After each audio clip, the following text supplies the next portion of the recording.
Londres.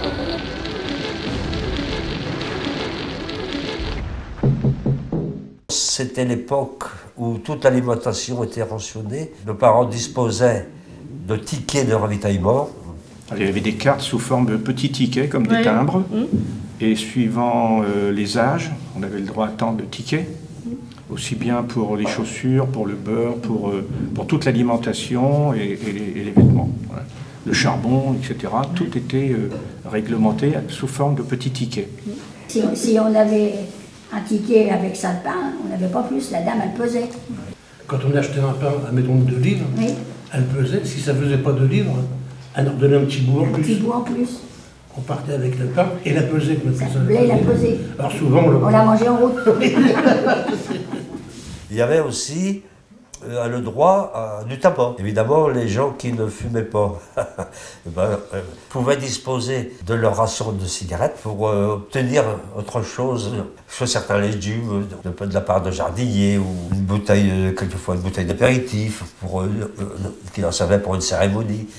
Et c'était distribué mensuellement et on n'en avait pas, d'autres. Alors il fallait se débrouiller ailleurs, à la campagne, pour avoir des œufs, un peu de beurre, etc. Non, moi, mon père, il allait jusqu'à Saint-Victor-l'Abbaye avec un vélo, avec des pneus pleins. Oui, des pneus pleins. C'est-à-dire, c'est avec un fil de fer, des rondelles de caoutchouc qui faisaient le pneu.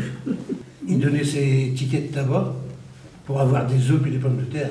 Mon père connaissait un ami cultivateur, il lui donnait du blé.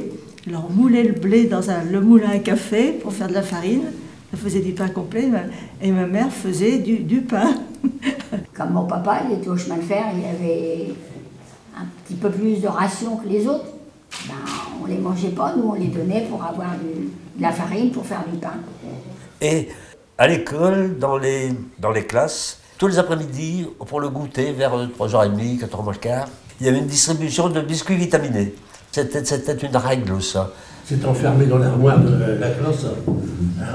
À la récréation, on montait en douce pour pocher des biscuits. C'était interdit de circuler après 22h, si j'ai pas de mémoire. Il y a malheureusement des gens qui ont enfreint cette interdiction, ça leur a coûté assez cher. Dès la tombée de la nuit, aucune lumière n'était tolérée aussi. Hein. Le soir, il y avait le couvre-feu. Oui, ah bah oui, on fallait fermer, qu'il n'y ait plus une lumière qui passe. Oui, et puis ça fallait mettre des doubles rideaux et tout. On mettait de la peinture. Et puis on mettait au carreau des grands bouts de papier. Ah non, il ne fallait pas de lumière du tout. Les patrouilles allemandes étaient très strictes. Dès qu'ils apercevaient un reflet de lumière, ils n'hésitaient pas à taper au domicile pour demander de camoufler ça au plus vite possible. Au moment où les Allemands ont récupéré tous les postes classiques à lampe, les Diepois et les gens des environs se sont mis à refabriquer des postes à galène. Mon père a fait celui que vous avez pu voir là. Oh, papa, c'est ça qu'il faisait, lui. On commençait dans les foyers à avoir un petit poste de TSF, on appelait à l'époque. Oui. Il y a eu un règlement allemand qui a signifié qu'il fallait qu'on amène à la mairie tous les postes radio. L'interdiction se limitait à une bande côtière. Donc les gens dans la capitale avaient le droit d'avoir des postes à lampe. Mon père a donc envoyé son poste qu'il a récupéré après la guerre chez son ami, en découvrant à ce moment-là que cet ami faisait partie de la résistance parisienne. Et donc on se mettait, surtout le soir, sur la fréquence de Londres. Mais quelqu'un contrôlait que dans la rue ne passe pas de véhicules allemands. Car ils avaient des véhicules de détection. Ouais. Puis il ne fallait pas faire de bruit. Hein. Les enfants allaient jouer ou les enfants allaient faire une petite balade dans le fond du jardin. Papa est occupé. Oh, c'était ça. Ici, Londres. Les soldats allemands, ils étaient corrects. Hein. C'était les soldats de la Wehrmacht. Mais les Allemands, ils étaient, disons, assez rosses. Alors, je me vous dis, il y en avait des sympas, mais il y en avait d'autres qui étaient... Oh, il y avait tout, comme dans toutes les armées. Hein. Ceux qui avaient la chance d'avoir les plus âgés, comme ça a été le cas chez mes parents, ils n'étaient pas trop mal. Mais il subsistait quand même une fraction de jeunesse qui était encore assez fanatisée. La vue des soldats allemands nous stressait quand même. Ah, moi, ça a été mon cas et celui des frères et sœurs là-haut, près du Golfe. On n'était jamais très tranquille. Mon père en particulier, qui était un rapatrié des camps de prisonniers sous parole, puisqu'il était cheminot, avait affaire au chef de gare allemand et quand ça ne se passait pas comme il l'entendait, c'était assez stressant. Une fois, par exemple, je me rappelle très bien, mais c'était dans tout le début, ils avaient eu des fils téléphoniques de cisaillés, vous savez, par des Français, bien sûr. Et en représailles, tous les pères de famille avaient été obligés d'aller faire le quart à la nuit. Ça avait duré pendant 3-4 nuits, comme ça, comprenez-vous, pour dissuader que ça continue. La commandanture était à l'hôtel Select, c'est là qu'arrivaient en particulier les lettres de dénonciation des bons Français qui dénonçaient les mauvais Français. Et puisque mon père était libéré sur parole, on l'avait libéré de son stalag, mais il était contraint d'aller signer, je ne sais plus si c'était chaque semaine ou chaque mois, c'est un peu vague. Enfin, il était contraint d'aller signer pour témoigner de sa présence encore sur le sol français. Parce qu'après, évidemment, il y a eu les départs obligatoires pour les travailleurs d'Allemagne, vous savez, ça aussi, c'était important. Il y avait des rafles aussi, hein, pour tous ces jeunes-là. Ouais, parce que, vous savez, subitement, ils mettaient une patrouille au bout d'une rue, et une autre au bout d'une autre rue, et tous les jeunes qui sortaient du travail, que ce soit des ateliers ou tout, ils les raflaient, hein. Comme ils n'avaient pas assez répondu volontairement pour aller travailler en Allemagne, eh ben, ils se sont organisés comme ça. Ils les ont raflés, comprenez-vous? Un soir, devant la maison, il y avait un camion allemand et des soldats allemands qui chargeaient notre mobilier. Ce jour-là, nous avons été évacués de notre maison pour être logés provisoirement près du dépôt de chemin de fer. Et notre maison est devenue le bureau de paie de l'organisation TOD, qui construisait les blocos à l'époque. Quand une armée occupe un sol pendant 4 ans, il y a forcément des contacts. C'était pas toujours mauvais, mais il y avait des mauvais moments à passer.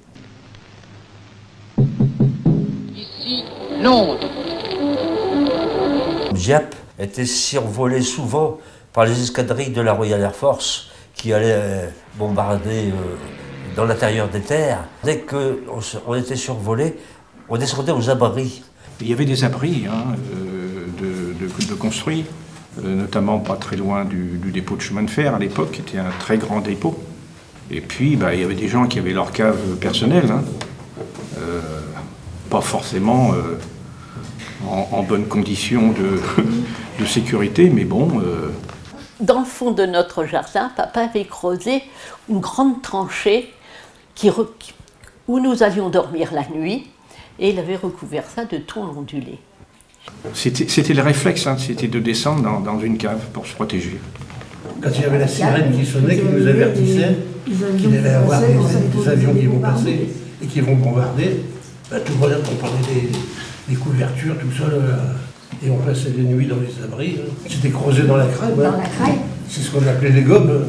C'était souvent que ça se produisait, hein, parce que c'est aussi bien à l'aller des avions qu'à leur retour. C'est que les appareils qui avaient été atteints par la DCA et qui n'avaient pas pu larguer leurs bombes, les larguaient dès qu'ils arrivaient au début de la mer, vous savez, au début du littoral, quoi. Il nous arrivait souvent, lorsque les vagues de bombardiers passaient au bout du faubourg de la Barre qui va vers le lycée, il y a 2 petites portes en fer là maintenant, et bien là-dessous il y a des abris. Alors on descendait en courant de là-haut, et pendant la course, on entendait des éclats d'obus de la DCA qui virevoltaient sur les tuiles des maisons autour. Puis nous, au début de la guerre, on aurait à Vauban, on a eu un obus. On ne sait pas comment il a atterri dans la maison. Il a traversé le mur de la maison, l'armoire de mes parents, un autre mur, et il a atterri dans mon lit. On ne sait pas comment ils ont tiré ça de la falaise. Ben, si j'avais été dans mon lit, ça n'aurait pas été drôle.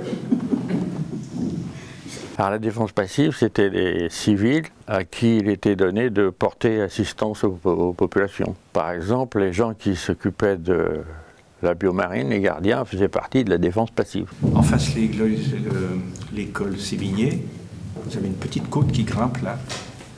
Et il y a un secteur dégagé avec des grandes falaises autour. La biomarine, c'était une succession de tunnels qui étaient creusés dans la falaise. Et là-dedans, des galeries ont été creusées.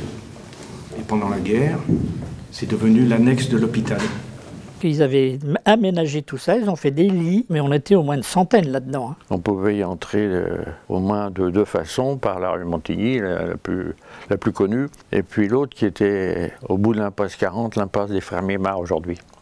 Et pendant les bombardements, pas mal de Diepois de proximité se réfugiaient pendant les alertes là-dedans. Les Diepois arrivaient en fin d'après-midi pour y passer la nuit. Les plus ingénieux avaient fabriqué des rallonges avec des crochets qui permettaient une extension sur la largeur du banc et permettaient d'y dormir un peu plus confortablement équipés. Ils bombardaient le chemin de fer.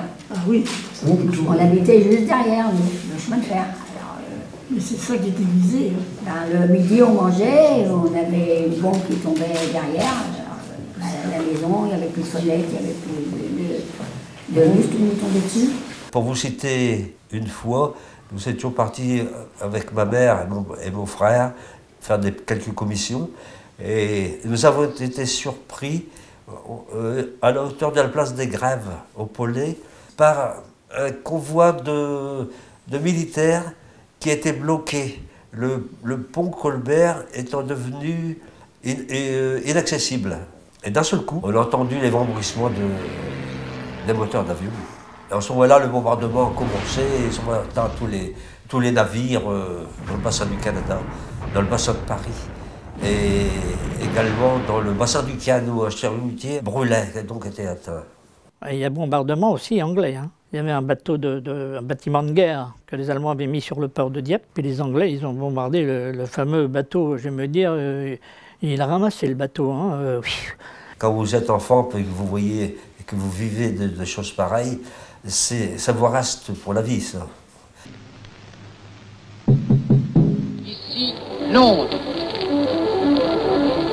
Mais on a vu le matin passer les avions, On sentait qu'il y avait quelque chose quand même dans l'air.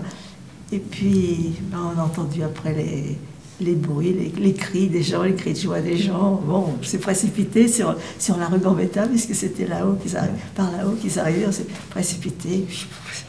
Ça a été l'euphorie. Quand les motards sont arrivés dans la Côte d'Ormont, mes grands-parents, ils étaient aux premières loges, j'étais au milieu de la Côte d'Ormont. Alors, on a redressé les guidons de vélo qui avaient été planqués parce que pour les aligner, on tournait les guidons. Et puis on est descendu, mais la libération était faite depuis plusieurs heures. Il y a eu une cérémonie au cimetière des Vertus le matin du défilé, ça devait être le dimanche, je crois. Il y a eu une cérémonie au cimetière des Vertus, donc on était allé au cimetière des Vertus, et là-bas, je ne sais pas ce qui m'a pris, je suis tombée dans les pommes. Ah non, bon, émotion. Je ne sais pas où, j'avais faim peut-être. Je suis rentrée à la maison et l'après-midi, il y avait le défilé. Naturellement, mes parents n'ont pas voulu que j'aille au défilé, donc mon père était tout seul au défilé. Les gens étaient sur des véhicules militaires, et il y en avait au milieu de la grande rue, une espèce de balcon là, et les gens pouvaient se tendre la main. C'était une liesse évidemment extraordinaire. C'était doublé du fait que ce sont les Canadiens qui ont libéré Dieppe. Et on était même très égoïstes parce que pour les autres, la guerre n'était pas finie. Hein. Une soupape qui s'ouvrait, les fêtes, les balles, les réunions, les différents meetings. Les Canadiens qui nous ont libérés, ils ont combattu en Hollande et il y en a beaucoup qui ont été tués en Hollande. Et puis en Allemagne, il y avait les prisonniers, il y avait les déportés. On évacuait des camps de concentration devant l'avance de l'armée russe. Mais enfin, nous, on était égoïstement, on était heureux. Et une image qui m'a frappé, moi, comme gamin, c'est qu'à peine arrivé, les Canadiens avaient déjà sorti le compresseur, le marteau-piqueur, et ils démolissaient un petit mur en béton qui était devant la commandanture. Oui, nous, on manquait toujours de nourriture. Hein. Puis ça durait un bon moment, même après la guerre, qu'on manquait encore de nourriture.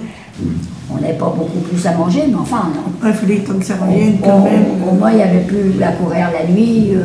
Se mettre à l'abri dans les grottes et puis... Ce que j'ai ressenti vraiment, c'est se dire, enfin, il n'y aura plus cette angoisse quotidienne. Hein, cette angoisse, ces uniformes allemands, ces alertes, ce rationnement. On voyait bien que nos parents, ils peinaient quand même beaucoup pour assumer la vie du foyer. Mais c'est surtout, enfin, il n'y aurait plus cette angoisse. libre.